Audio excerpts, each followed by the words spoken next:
So a challenge that I faced is being heard in meetings, so I did something about it.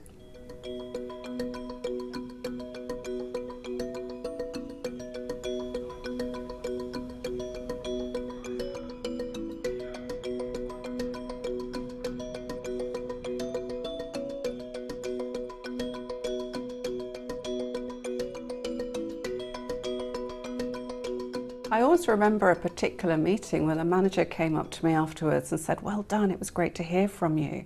But what he didn't realise was how difficult it actually was for me to be heard in that meeting and in many meetings. You know, I'm one of very few females in the technology industry and very few black females in the technology industry. And so as I was walking away, I thought, what can I do about this? And I had a mentor back then, and so I spoke to her and said, how can I be heard more in meetings?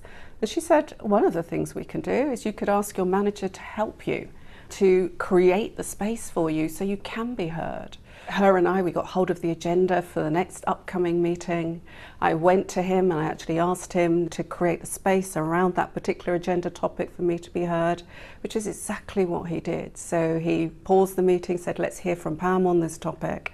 And so I was able to add my point of view in a much more comfortable way because I'd rehearsed.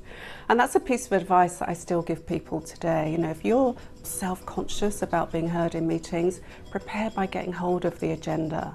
Rehearse what you're going to say. In fact, it's advice that I still continue to follow today.